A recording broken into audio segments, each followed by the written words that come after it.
All right, hello everybody, and welcome to the Old Moon Podcast, episode 66. 67. 67. At least I didn't miss 69. Yeah. We're good. All right, we have not met in a few weeks because I have been ill. Yeah. My throat is still recovering from the serious illness that it had. Got brutally attacked for about 3 weeks. It was really, really bad, but it's almost back to full strength now, and so we are back on back on schedule for the podcast here. I am Blue Squadron, one of your hosts, as usual, joined by Jakun. Hi, my name is Jakun. I'm an awakening Wusa Dosa main with 770 gear score. I do a lot of endgame PvE content such as Olin's Valley, the dungeons. I've been taking a bit of a break from BDO, to be honest. I've been playing a little bit of PoE, and you can watch me live over at twitch.tv/JakunVT, before the T. How dare you, traitor. I've never left the BDO category in my life. I was streaming PoE for like 1 day, right? And they're like, "Did you quit BDO?" No, it's because I streamed. There it is. I didn't quit. There it is. Everybody, They quit BDO. Yep. Oh, Get him, boys. God. What a sad day. Get him, boys. Sick him. I was just streaming a different game.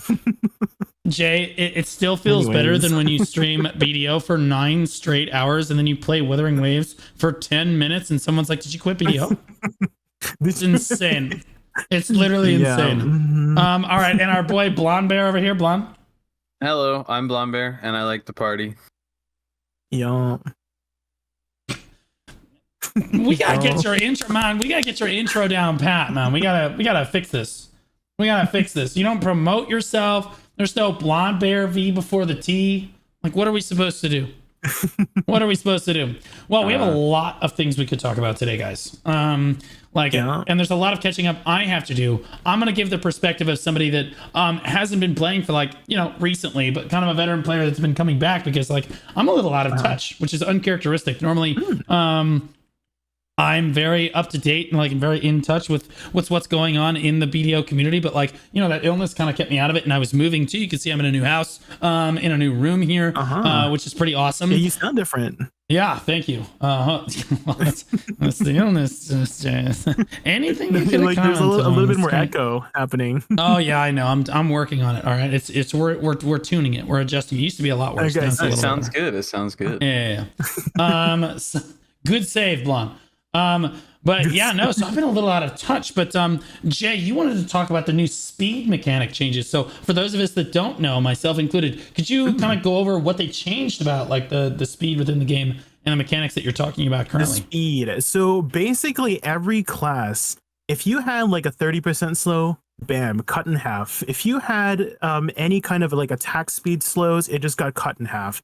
And also duration wise as well. If it lasted 10 seconds, bam, it's 5 seconds now. And so it just sped up the game a lot. But I know from my experience, slows are definitely something a little bit annoying in PvP. So maybe that's why they had made that change. So I think reducing this impact of the speed debuff should make the gameplay a little bit smoother. However, at the same time, those big 30-40% slows, I kind of did rely on that in PvP to fight against those faster paced classes. But I mean, overall, I think it's a more, that's the gist of it. It's just they cut all the speed debuffs in half, a little bit more scaling as well. I need to add as well, for example, which, elementalization, it has 2 functions now. So the first motion where you're doing the cast of elementalization is scaled off cast speed, whereas the movement portion is scaled off movement now. So a little bit of changes in those kinds of mechanics for all classes too. Some abilities will scale more with attack speed, some abilities will scale more with movement speed, and so stuff like that. Okay, right on. Just well, memorize it. Yeah, no, Awakening Witch got some kind of bigger change. Awakening Witch got some crazy changes and buffs, so we'll talk about that there. What did Zerker lose, if I might add? I'll ask Blonde. Blonde, what did Zerker get? Because I've heard that, first of all, Zerker is clean and away the best class in the game, just hands down in PvP. It's not even remotely close. You're like an unkillable monster. And then I've heard that they've been buffing it. Yeah, Zerker doesn't lose anything, and we only on gains. Stacks on stacks on stacks. We're looking good. That is finally getting some recognition for being one of the worst classes in the game. Oh yeah, At least you play the Awakening, right? You're not a filthy succession abuser. No, it's Succession all the way. I when Succession came out, I swapped from Awakening to Succession. I've never swapped back ever. That's all right. I thought better of you until that moment right there. So in general, they're basically toning slows down across the board, is my understanding, right? Mhm. Like Yeah. so, like they're speeding up the overall gameplay because slows are just took a big hit. Now I know Awakening Witch, I would consider it an objective buff to Awakening Witch. Getting another standing, lingering super armor like that, actually very like critically fundamental to the kit, in my opinion. Because before you only had Voltaic and Thunderstorm, now you've got I don't know what the name of the skill is. Forgive me. To kind of help that out. I think that helps tremendously, especially with the big DR changes recently as well. How are the other classes in the game kind of receiving this? Do you know? I do know from like, feedback reception, a lot of people were not liking them. There were a lot of them were fairly negative, but I think that change can be really tough. I'm not too sure specific. I'm kind of like the person that like just looks at my class and then just focus on that. And I didn't really explore too much of the other classes, to be honest.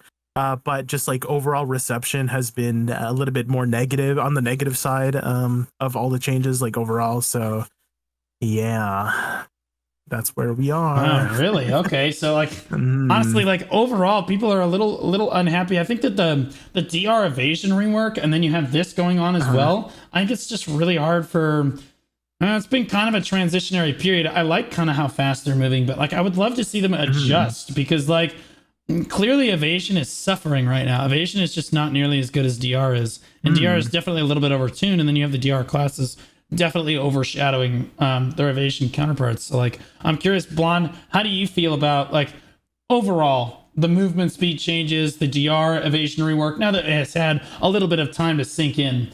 How do you feel about it overall? And I know that you take a more of a PvE stance on the game. How has it felt?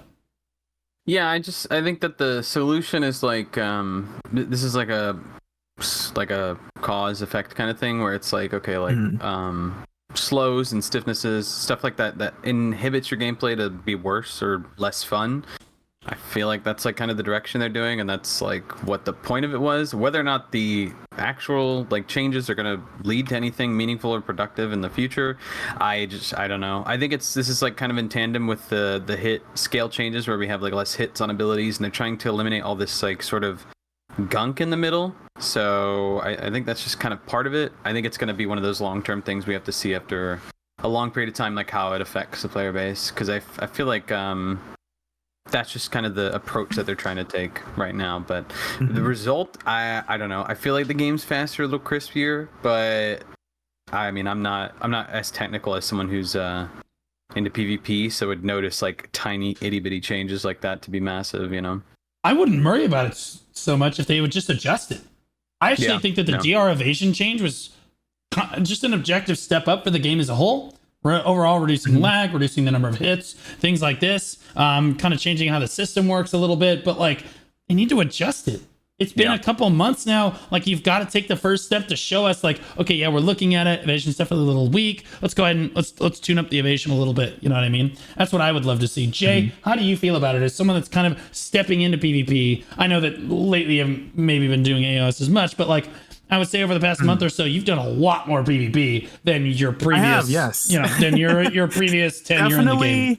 Okay, definitely the DR evasion changes made me feel a lot tankier. I could survive after somebody, grabbing me, and that helped me learn a lot on how to just know how to react. Is just having more HP to be able to have that time to learn, right? Whereas like before, I would just get grab die. There was no opportunity for me to learn any more past that. But because I could finally like start getting up and then like, oh, I should have reacted faster to their grab, or I should have positioned here better.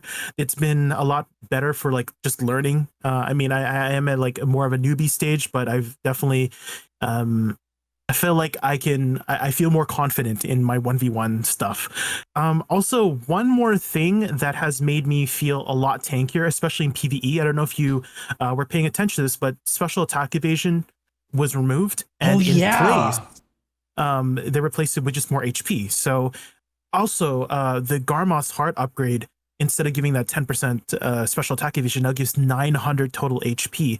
And the special attack evasion crystals, they're now called max HP crystals. They provide a whopping 850 each. So with all of these changes, you're actually like so much more tanky in PvE, especially because one, you have more HP, almost 3,000 more HP with the Garments offhand and the HP crystals. So on average, that's like 40% more HP depending on where you're at in gear score.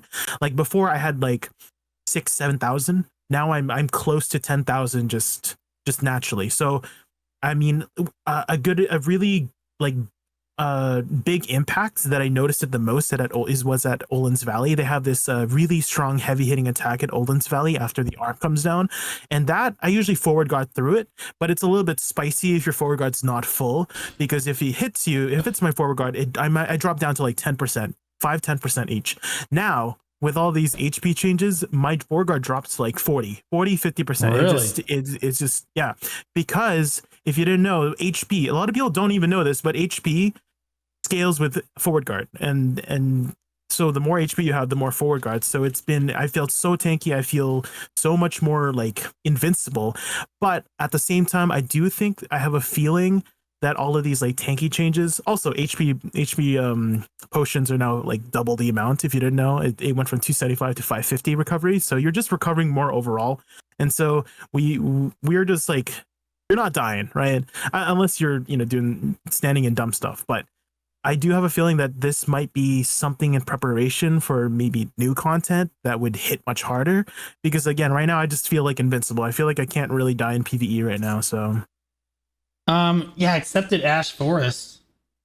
Ash Forest? No. Dekia Ash, No, bro, one-shot me today from standing, full What? HP. I was just there, and then I wasn't. It was one of those.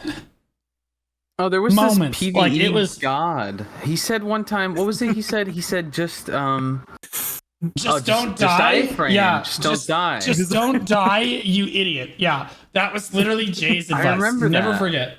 Never forget Jay's advice. Yeah, so like I still think that I can take damage in PvE overall. I mean, like if I tried more spots, I've grinded at Crypt and I've grinded at Dekia Ash, and I don't really feel any tankier or less tanky at those spots. But like I'm sure that you guys having wider ranges of like scopes that you've done, I'll trust your judgment on it.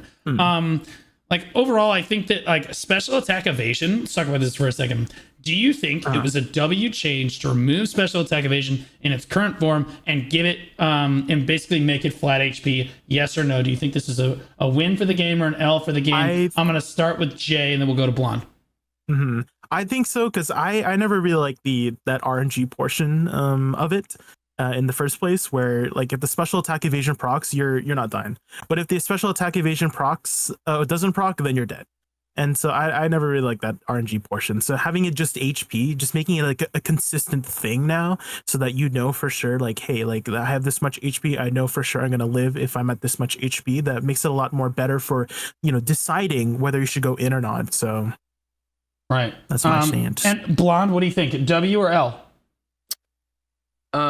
Yeah, I mean it's kind of W, right? Because everybody already hates RNG in this game so much. Why is it in our PvP? Like it just shouldn't be.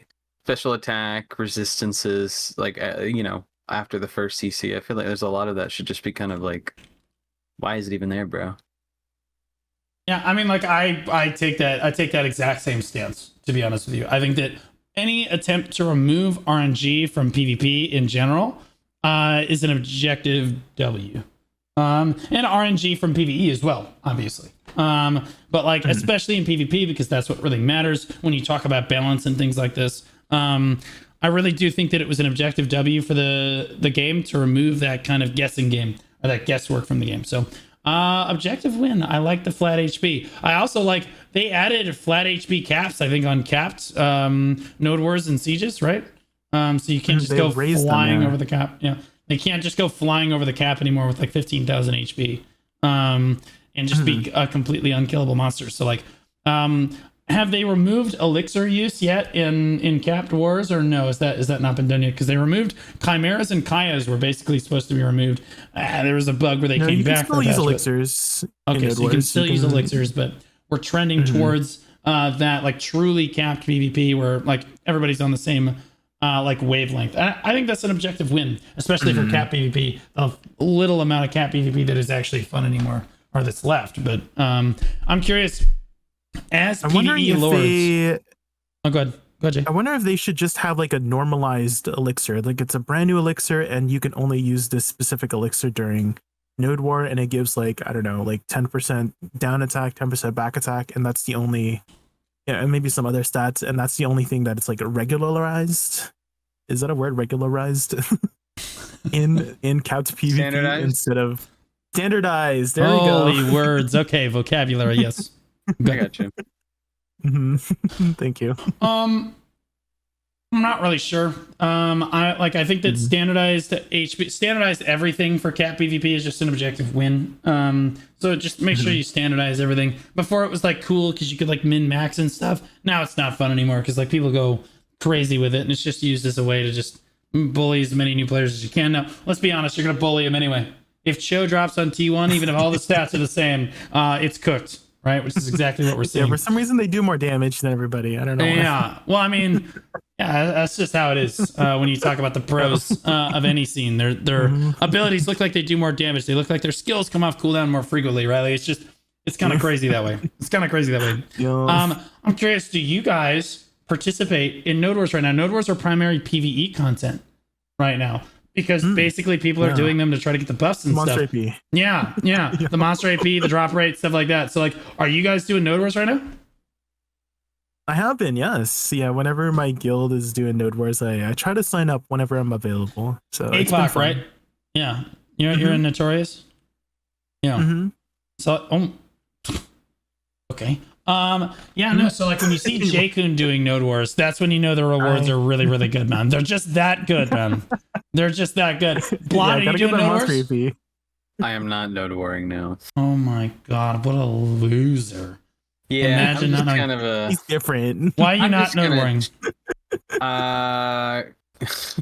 He's been playing timing. RuneScape. Stop. Maybe no, the Stop timing. it. The timing's really bad. It's usually when I'm hanging out with my wife and we go to the movies, do stuff. So it's actually it's one of the frustrating things I've always wanted to do. Basically, since the beginning of the game, but Node Wars has always been on the East Coast, like just a little too late for me to basically do. Like if it was a little bit earlier or something, maybe for some West Coast it'd be different, but it is an awkward timing for me. Jesus. Yeah, no, I mean, like, I don't know. Sometimes I miss Node Wars too. That's why I like my position where I'm in now. If we want to do Node Wars, sure. If we don't want to do Node Wars, no big deal. It's not required. Nobody cares.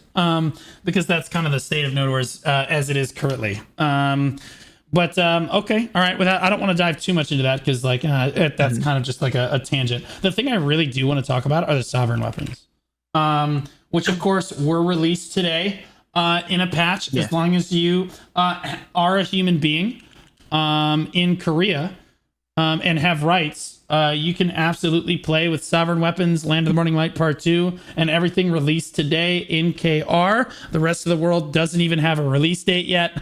Fuck us. But like, I'm curious, did you guys watch the Anders video yet? On it and like the breakdown and everything on it? Yeah, I watched it this morning. It looked amazing. So like, what are your thoughts on the design choice of the sovereign weapon? Because we haven't gotten a chance to talk too much about this. I'll start with Blonde first this time.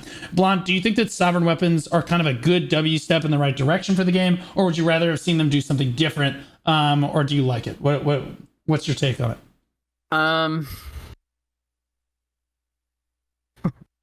I like the concept of progression, so something to go for, and goal wise it's good. Seeing that it's chronable kind of basically just makes it seem like it's just cash bait for more costumes. I thought they maybe would. I had like a 5% chance thought of like, oh, maybe they won't make it chronable so like players can feel the progression without like feeling the weight of like wanting to put money into it or wanting to have to wait on costumes or chroning, and that's not the case. So in the different discords I'm in and talking with people, a lot of people just basically see it as kind of just, oh, it's just PA trying to get more cash and milk you for more money, because now there's 10 stages of a weapon instead of just chroning for pen. Now you're going to be chroning all the stages because you don't want to regress. I like the concept of the progress. I like that there's like early pity attempts. It's like you do 4 clicks, then 6 clicks, then 10, 15, whatever. But I know I don't know. I don't I like the style of its progression and the you know, you go and collect the materials and you hit the weapon and it's a longer, larger stage of progress, but the way it's implemented I don't think I'm a big fan of, to be honest. Okay, all right. Jay, I'm curious, what are your thoughts on it? I mean, it's a form of vertical progression, and I think that just, you know, as I think it's okay as long as the vertical progression also is in tandem with the vertical of the content, right? As long as there's something some content that you're preparing it for, and hopefully we get to see that soon.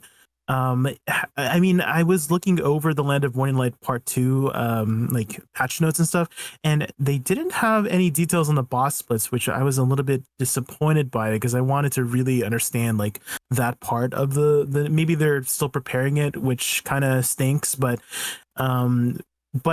you know, hopefully that we have some content to be using these types of weapons for, because you know it's a lot more AP. If you listeners didn't know, it's 14 more sheet AP, 10 more monster AP, and 12 more accuracy at the final enhancement rate. What did surprise me though was the enhancement rates themselves. Like I thought it was going to be a lot harder.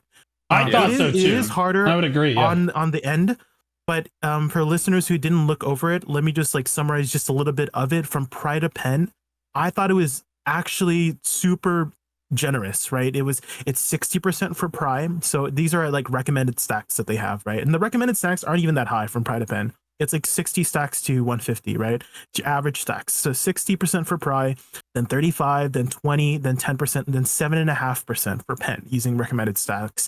So it looks like getting to Pen should be fairly easy. I would say that's like on the difficulty of getting like maybe even like duo Fallen God, Tri Fallen God. I think that's like somewhere there in terms of like the investment of stacks and, you know, types of percentages. For Hex to Pen, it is much harder, but it's not to the unrealistic scale of Pen Fallen God, which I thought that was going to be the case, that it was going to be that hard, but apparently it's not. And from there, like using recommended stacks, they recommend between 200 to 300 from Hex to Deck, which is it's 6% for Hex, so that's still pretty doable. 4%, then 3%, then 1.5%, then 0.75% for Deck, right?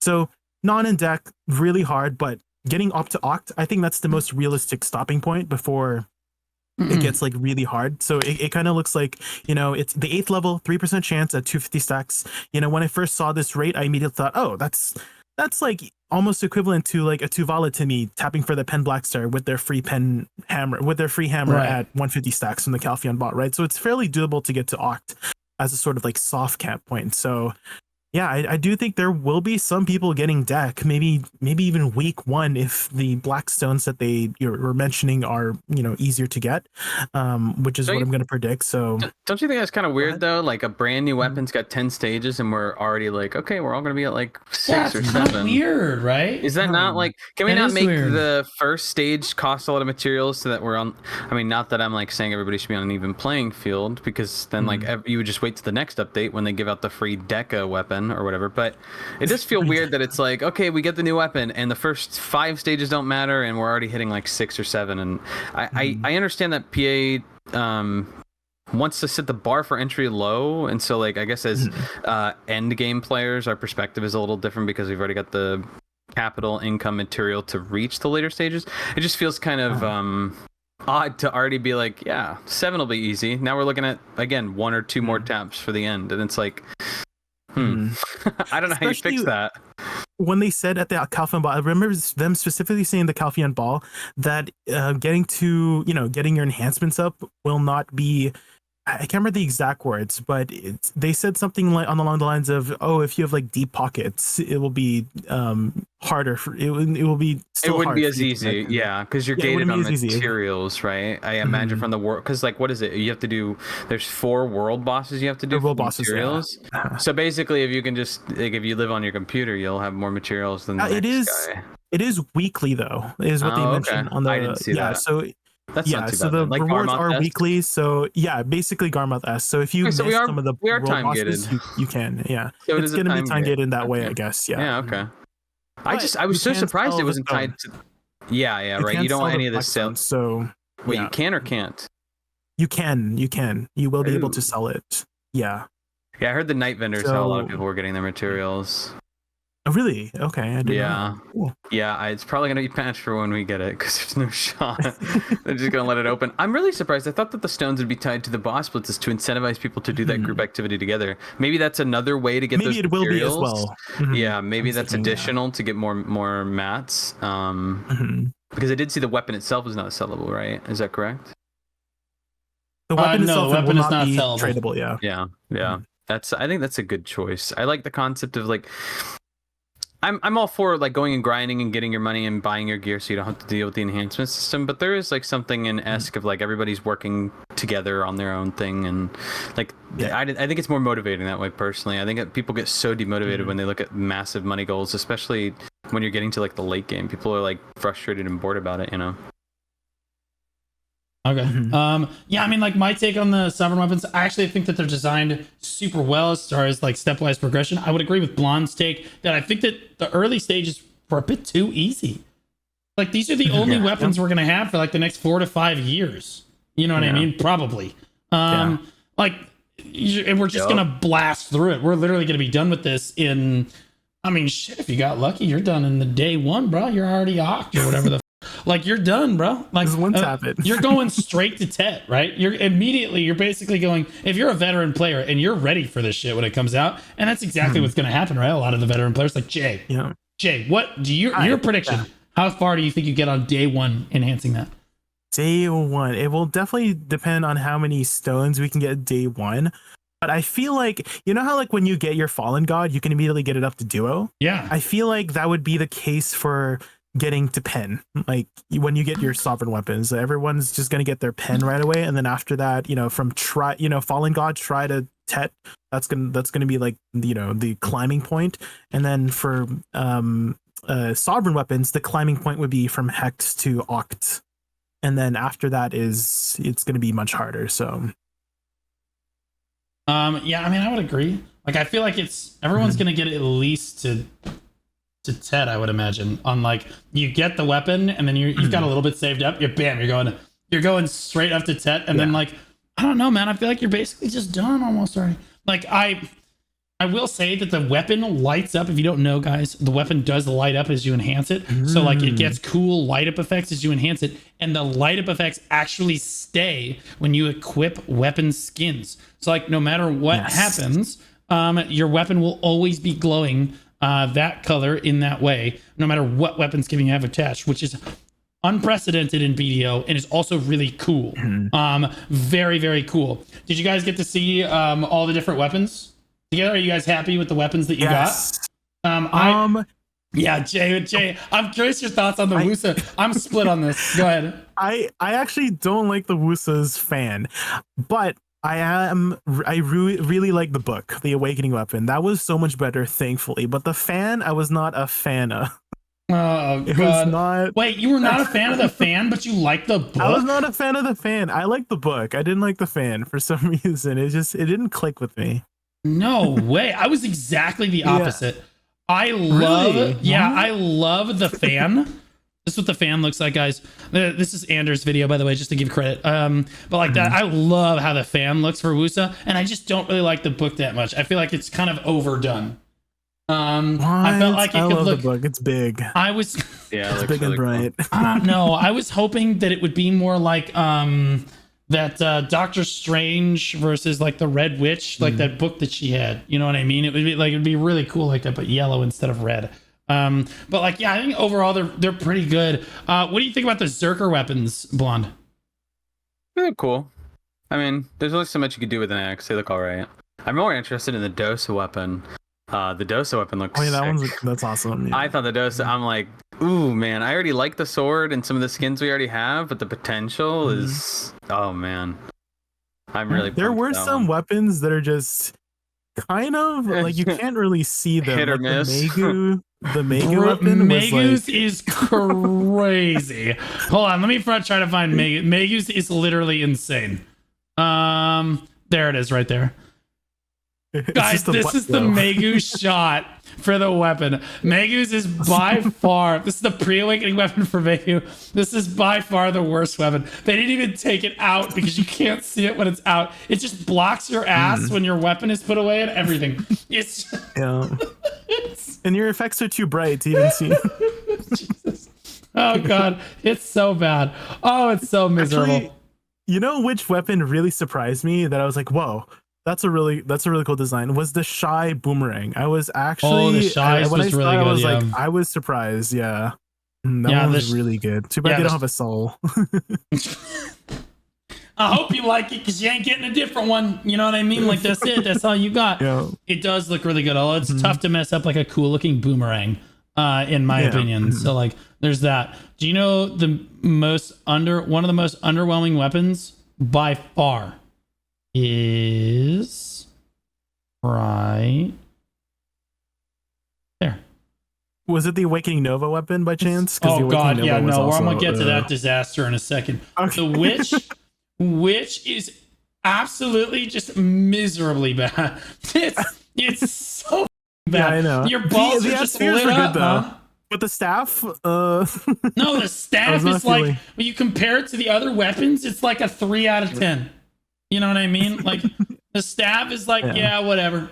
It's cooler than all the other staffs we have, but you can say the same thing about any of the sovereign weapons for any of their class counterparts, except for maybe Megu, who is in absolute shambles right now. Absolute shambles. Now, like you look at Succession Nova weapons, and maybe you're like a little bit like disgruntled about it, but you look at the Awakening Nova, this is so bad. This one is I thought it was going to be the entire like the rapier part of the like weapon, the right? needle, the actual needle of the sword is not lit up. What are we doing? Maybe they'll make some adjustments, but right now, it's not it. It's an elbow piece. That's what the weapon is. It's not. Oh my god, bro! It's so bad. I'm looking for Berserker, but I can't find it. I think it's somewhere in the beginning. I'm pretty sure. Yeah. Right? No. I'll just let it play. Well, oh, there it is. I'm trying to skim through it. I found it. Okay, this is what the Berserker Axis looks like. I think Blonde undersold this. I'm gonna be honest. The Axis looks sick. He's like, yeah, whatever. Novas are like, what do you mean? It's like a spikier black star. Spikier black star, yeah. Like, God, no, it's way better. Honestly, but it's yellow though. It's way cooler. This one is garbage. I do not like the Awakening, like the hand cannon. The arm cannon is just not. I don't really like that one very much. I'm not as much of a fan. Who else had a really good one? Lon pre-awakening weapon. I thought that one was awesome. And also the awakening of Lon as well. Both of them were awesome. Yeah. So good. Hold on, where's the Lon at? Let me show. 810. 810 is the timestamp. Okay. Yeah, so thank God Lon's Crescent Pendulum looks this good because her effects suck. Her like really? Succession Lon's effects are just garbo. Awakening Lon has pretty solid effects. Although I wish her weapons were like bigger. I wish her like they showed these awakening weapons. Look how dinky these awakening weapons look. They are a little bit small. Yeah, they're a little dinky, but like I think that has to do with the skin. Keep in mind you can put any skin on it you want. But I will say that the base skin looks really, really cool, right? And they look so small. I wish they were way bigger. Like when Awakening Lon first came out, the weapons were big, right? Like she carried these honker swords in her hands, right? Yeah. Like that's what we want to see, bro. No developer should go in and be like, you know what? We should make the weapons smaller. No one ever wants that. No one ever wants a smaller weapon. You know what I mean? Like, stop. Like, what are we doing? Anyway, like you can still equip what you want here. All right, my vote for best weapon is Awakening Valkyrie. By far. Did you guys see the Awakening Valk? It looks crazy. Yes. The Awakening With Valkyrie the shield is as well. They have to make the sovereign offhand. They have to, because otherwise, like Nova is down bad for the sovereign weapon. Nova's down. True. Nova got absolutely blasted, dude. Like I just want to point out, Awakening and Reawakening, they got. That's true, dude. Bro, I will say that as far as Valkyrie goes, it's like, Mom, can we have Valkyrie? And she's like, no, we have Valkyrie at home. Valkyrie at home. Like, it's brutal. Succession Valkyrie got absolutely blasted.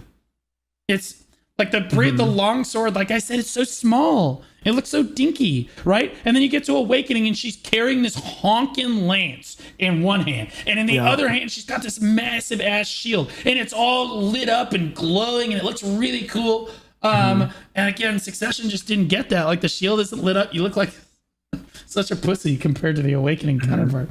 But yeah, that's my vote for best looking Sovereign weapon. I'm curious what you guys thought. My vote has to go with Awakening Kuno. Go to 714 if you haven't already seen it. Awakening Kuno was awesome. Is so good. Yeah, Kuno's is crazy. Didn't he at the start of the video he had Kuno too, right? Yes, or no, was it just the thumbnail? Or was it just the thumbnail? I think wasn't the thumbnail Valk? No. I could have sworn it was like the Kuno just like standing there looking at. Oh, here it is. No, right here. Boom.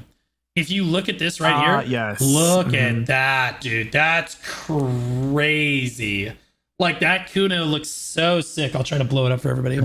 But like, yeah, I completely agree. The Kuno. By the way, this is what I pull up the snipping tool. And it's just Boogie's lying ass face.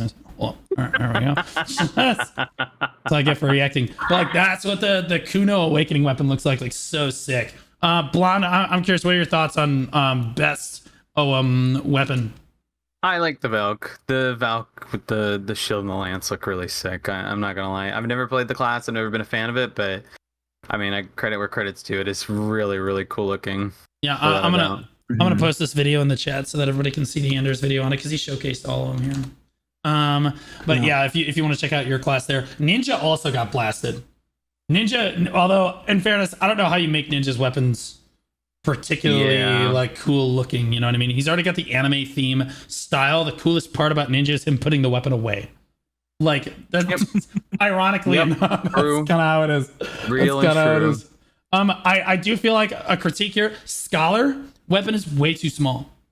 Look how awkward she looks holding it. Look how awkward she looks. That hammer should go way above her head. Yeah, what are we talking about? Like, what is this? She's holding like way down here, but she's vertical. You know what I mean? Like, it doesn't make any sense. Like, the hammer is just way too small. Like, that's my point. Like, guys, stop making these small weapons. Like, nobody cares about small weapons. This is what the handheld hammers look like. These look pretty cool. They look okay. It's like Carl Stein, but lit up. You know what I mean? But yeah. I mean, overall, pretty cool. The design choice is interesting. Do we have... I already know the answer to this question. So it's out in Korea. And the Koreans are already playing with all this new content, new expansion, everything. Yeah. Do we have a release date yet for the rest of the world? I don't think so. Not that I've heard of. What I did hear, though, from my chat was Hugh already has a hex weapon. And so... maybe it's a matter of time someone has a deck weapon. Bro, that's insane. The first person to get an X on their weapon, their dick is so big. Literally the largest in the game. Bro, you get an X on your weapon? We thought the V was cool. The X is crazy. You know what I mean? Like, X is gonna look good. Yeah, it looks so cool. It's not achievable, right? We're going to get it. And that's what I'm concerned about is we're all going to get these weapons. Boom. We're going to crank it right out. And then we're back to the Debo grind.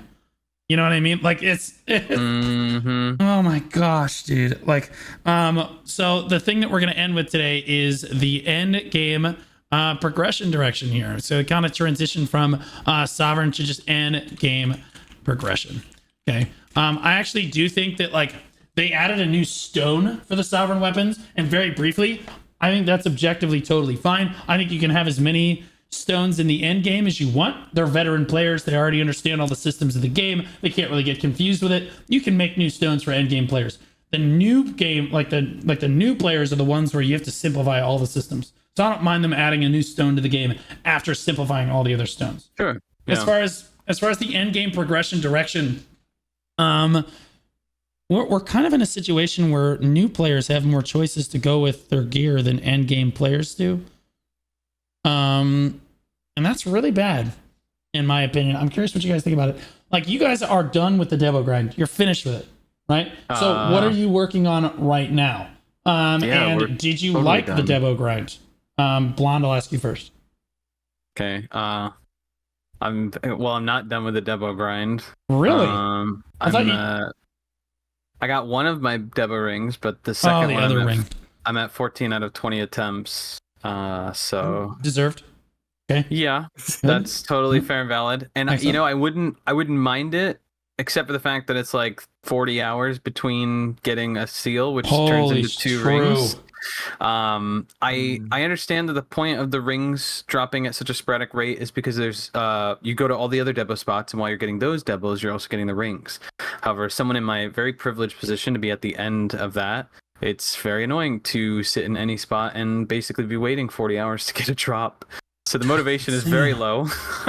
Yeah. But I we'll get it when we get it. I'm honestly debating, because we're getting the hammers to expire in November, and I'm curious if a year after the earrings came out, they put out a pity system for it on the hammer. I'm curious if by November or later, if they're going to do a pity for the ring or add it to the hammer when it expires, and then they'll edit the code and reintroduce a new hammer.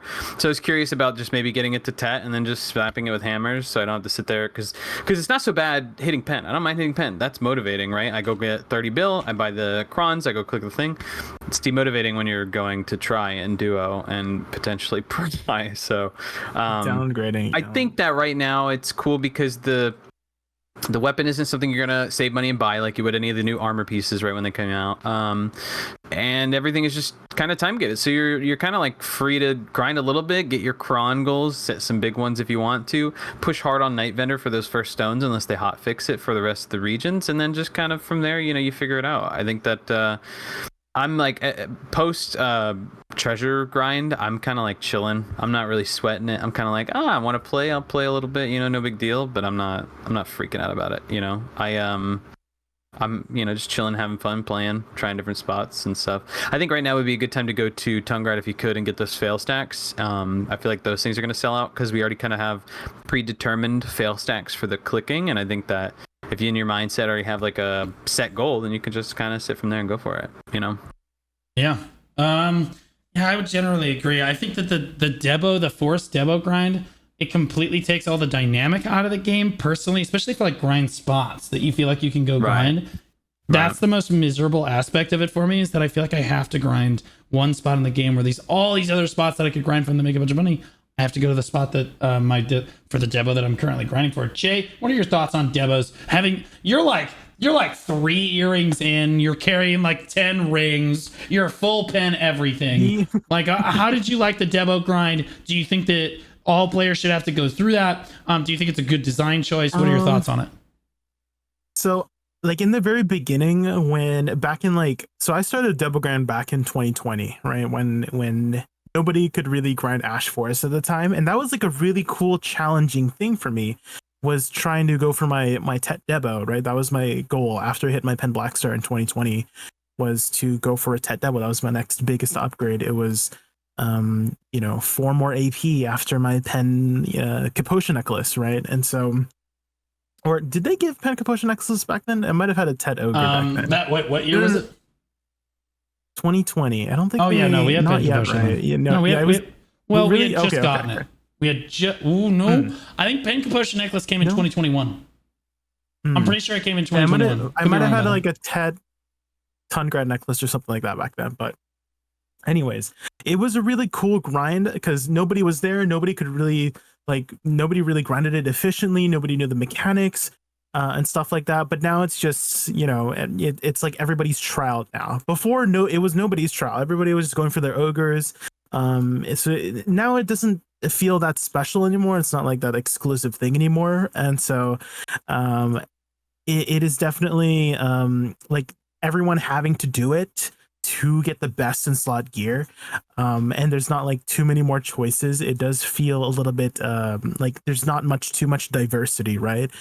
They are introducing something called like a saddle accessories. I don't know if you looked into that, but the saddle accessories is just like no, what was it? Twilight. You mean like the hybrid? I think I was gonna say. I'm familiar with the Twilight things. Yeah, go ahead. I meant Twilight, yeah. So the Twilight accessories, for viewers who don't know, it's like equivalent to Pen Deboreka in stats, but it's like split up. And so I don't know if people will still go for that because, you know, like we're all AP monkeys. Most of us are AP monkeys. We just want the most amount of damage as possible. And so it you know, it leaves less choice. And I do like choice when it comes to like MMOs and video games and stuff. Like I'm always like the person always theorizing about, oh, what if we could do this with our character? Oh, what if, you know, Voltaic had like different functionalities? We could add like a vacuum to it or something like that, or like, you know, those like, you know, mechanical stuff to make our, you know, characters feel a little bit more special in that way. And gear was a way to do that. You know, for the most part, was to customize our stuff like that. But everybody's converging. Everyone's converging to the same path now. No more branching paths. This is the only way. And so I don't know if I like that. Yeah, it does make it easier for, let's say you're a new player, you don't know where to go. Well, there's only one where to go now, so you won't ever be confused anymore, to be honest. So no, I think it's the opposite, Jay. I think it's exactly the opposite. I think as a new player, there's a bunch of different ways you can start the game. Like there's a lot of different gear paths that you can choose from. There's so many ways to make mistakes. Keep in mind things like Grunil, right? Like the abyssal weapons, Narchilian. Like they still allow you to not pick seasonal, and all kinds of stuff. There's a lot of different ways that you can mess this up. Evasion versus DR, like for your class and stuff. And you can, if you pick one, you can also hybrid the other one. So like you can go Muskins and Begs. It's like, oh God, what a catastrophe. You know what I mean? Like, you know what I mean? There's a lot of different ways. You can fix it later, right? You can, you can turn it into the other version later, right? Do you know why you can fix it later? Because as you get to the end game, all gear paths converge into the same thing. Yes, I'm saying. It should be the opposite. It should be like new players really only have one or two things that they can do, and they really can't fuck it up because they would have more player retention this way too. Right. And then as you get later and later game, you have more and more options as far as where you want to go for your build path. Right. Like that's the traditional way that we see things. It's completely flip flopped in BDO. It's completely obnoxious, in my opinion. But yeah, no, I did want to talk about that just a little bit. Now, it looks like we have a little bit of time. So like, and this is going to be kind of a broad sweeping question, but like state of the game. Okay, I came back and I have received reports from multiple creators and a lot of people about the current state of the game, and they're all conflicting. I am curious what your guys' unadulterated, unbiased opinion on the current state of BDO. Do you feel like there's more players now? Do you feel like scenes are struggling? Do you feel like the game is headed in a positive or negative direction as of like today, basically, and the last few months? Well, I've kind of been away. I've been away the last few weeks, at least. Blonde, I'll ask you first because you haven't spoken in a while. What do you think about the state of the game currently? I think that it's just we're between content cycles and it's a little bit longer than people normally want, right? We're waiting like what is it, like almost a year since content, right? I mean, we've gotten tons of quality of life, which is great. Quality of life's great, but that's not content, right? Devil rings are cool. That's great. That's more progression, but that's not content. And I feel like you know, we got like we got the new grind spots, Ulukita, the boots, the Kabuas. That was all cool at the end of last year, and we got basically all we've gotten is Scholar and a ton of quality of life, which again, like I said, is really good. And the Devil rings are cool, but we haven't gotten a thing, right? And I think that people are just kind of like, and then I don't know. I feel like the vibes around sometimes is like the mood is like, yeah, we're working on progression, we're working on stuff, cool. And then it's like, then you're like, oh, okay, and then the new one's gonna come out and we're just gonna go back to the same thing. And that's not fun, right? Like you're wanting something new to do, and it sucks that it looks like that's like 2 to 4 years in the future with the new regions, like the Mountain of Eternal Winter Part 2 endless dungeon content. That sounds really cool. And the new castle expansion where it's like you're fighting through a castle and there's tons of demons everywhere or something. I think those sound cool, but in practice, if it ends up being the same thing running in circles, I don't think people are really having a blast with that right now. They talked about the Altar of Blood reworks and other reworks with other game modes, and Savage Rift we haven't seen in many years, and stuff like that would be cool to break away from the monotony of, you know, the grind, or just honestly more group grinding in general. We got a new expansion with 4 more single spots. Like honestly, the I spent like 3 or 4 months grinding with Garnier and QZAD, going for our debos and going for our merchant rings at Olin's, and that was more fun. And now that we've kind of finished our goals and we've broken off and we're doing our own things, I'm actually more bored because I'm not playing with them rather than doing other stuff. Like, I'm trying to find reasons to play with people to do things, and I think that the vibe's just kind of like right now. And if they're not going to release anything new, because the weapon, you're just going to go back to cron grinding whatever your best silver per hour is. If there's nothing new to do, I feel like the vibes are just way off. And that's not even to get started on AOS and the balancing and everything that's with that. Everybody is super PO'd about a lot of that crap. Right on. But I think it's just this happens between content cycles, right? So this is inevitable in any game. You're never gonna have a game where you're, oh yeah, we're pogging out every single month nonstop. Like, this is just one of those lulls. It's just a lot longer than we've previously been having for a long time, I think, personally. Okay, that's a fair take. Jay, what do you think? State of the game currently.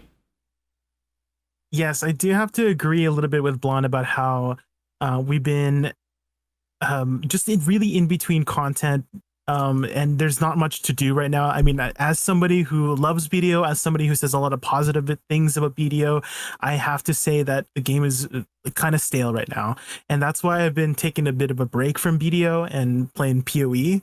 Actually, as I've gotten a little bit more into PoE over the last week, I was looking at how they do their content in PoE. I don't know if you looked into that, but they push out content literally every 3 months. Every 3 months, it's a new season, new league, new mechanics, and stuff like that.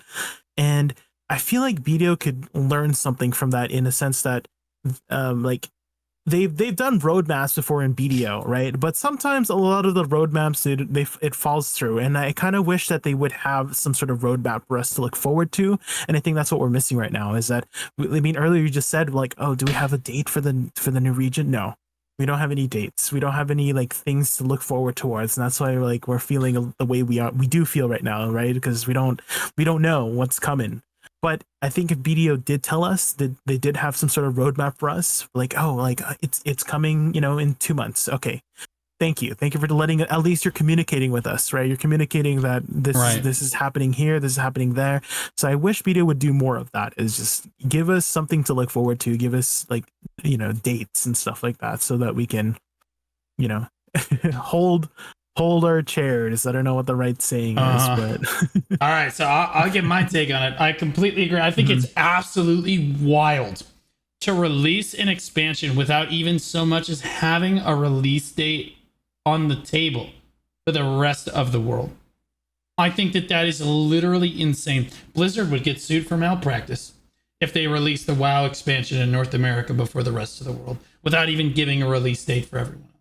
That is absolutely wild. Especially since, like, on one hand, people are like, oh, it's Korean culture, this is a Korean game. Nope. Because, see, as a business, like, this is literally a business, right? So, like, you have to look at where all your money's coming from. The rest of the world, right? North America and EU make up over 60%, 65% normally of the market share for the entire game. And we're the ones that's suffering because we don't have enough content. What are you doing? In my opinion. Like, I think it is overwhelmingly egregious to literally not even have a release date for the rest of the world when you're releasing something in KR.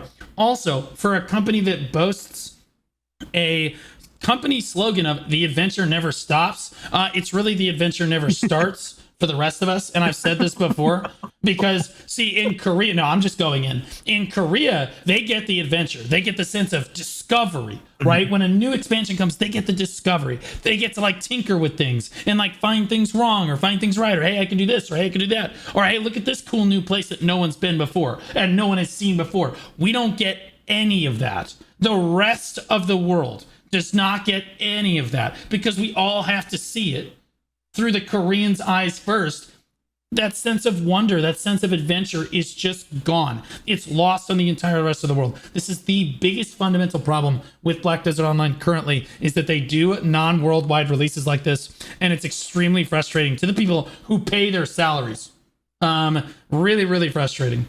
But in terms of the state of the game as a whole, I think that the PvE scene and the life skilling scene are doing okay. Like Blonde said, we're in a lull, right? But, like, BDO usually does a pretty good job of retaining players during a lull, and I'll explain why that is. In most other games, you have MMOs, they release an expansion, and during the lull, you just go play a different game. In BDO, typically you have much better player retention. Like a new expansion will launch, and then you'll see players stay with the game for a much longer period of time. And this is because the developers update us every single patch. We get a patch every week. People take this for granted.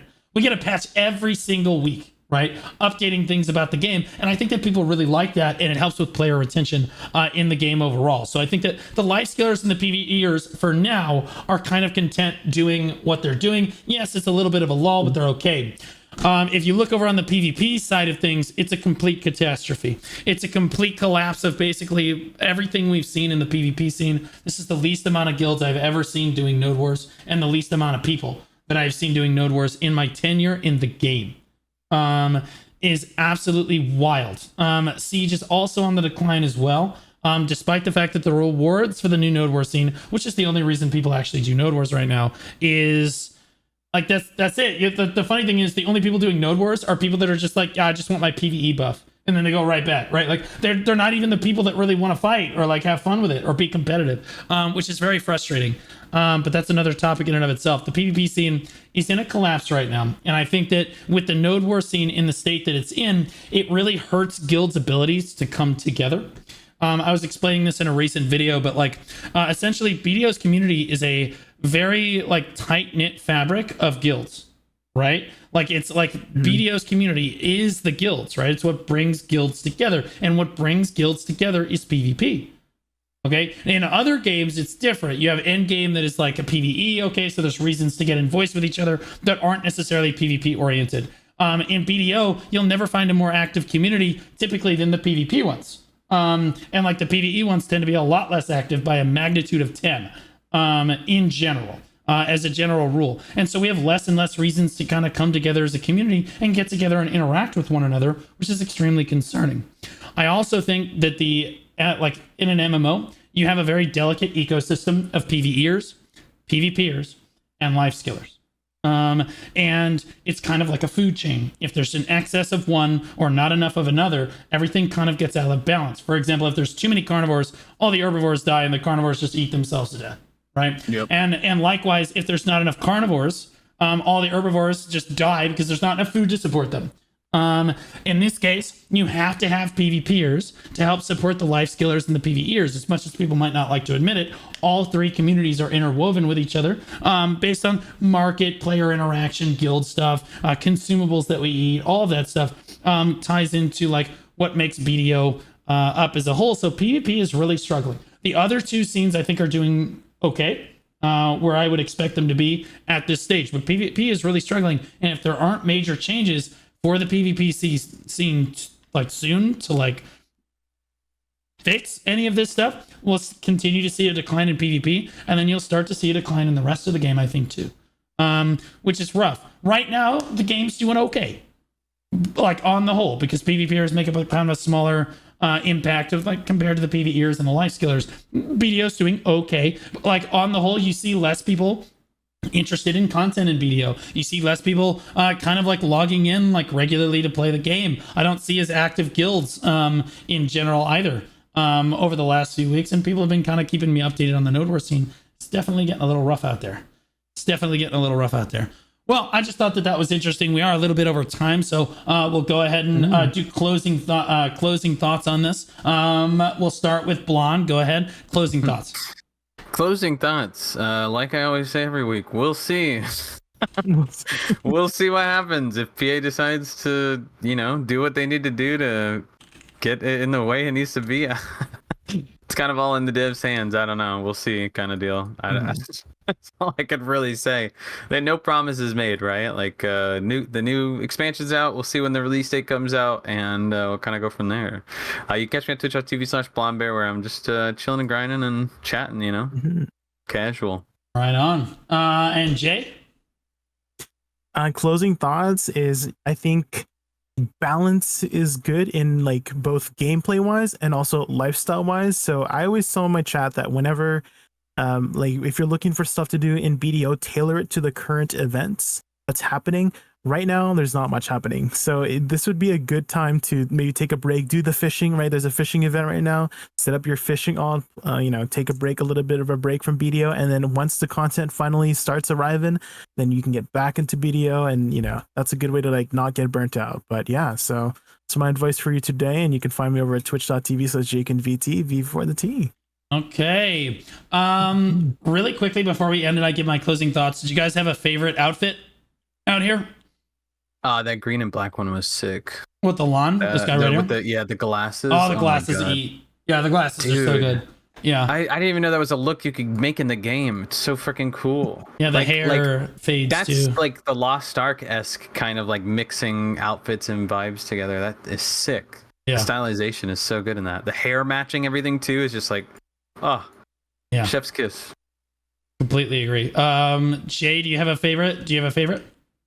I came over to Termian Beach, but I couldn't find you, and I forgot to go and find you. So I'm at Termian Beach, but I don't know where you guys are. Wow.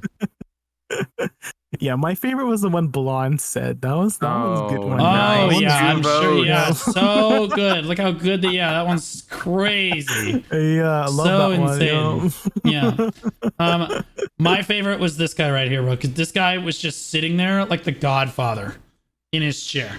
Like normally I'm one for the female outfits, but this is one of our only male people that showed up today, and like he was just sitting in that chair like the god, absolute unit, just watching the human centipede of a situation that we had going on the ground earlier. But like it's, I don't even want to talk about it, but if you saw it, you know, if you saw it, you know what I mean? But like, yeah, I am Blue Squadron. There's always something going on this channel. Lots of stuff, new YouTube videos every single day.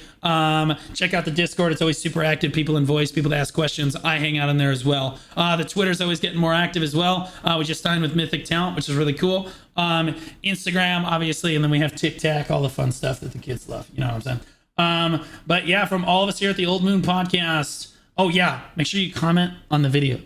You comment on the YouTube video, leave us your comments in the YouTube video. We use those to help figure out what our subjects are going to be for the following week, and we might just bring you up on the podcast the following week. So make sure you interact with the video. I love you guys. If you can't catch us on YouTube, Spotify and Apple Podcasts has us up there as well. Okay, from all of us here at the Old Moon Podcast, have a great rest of your week.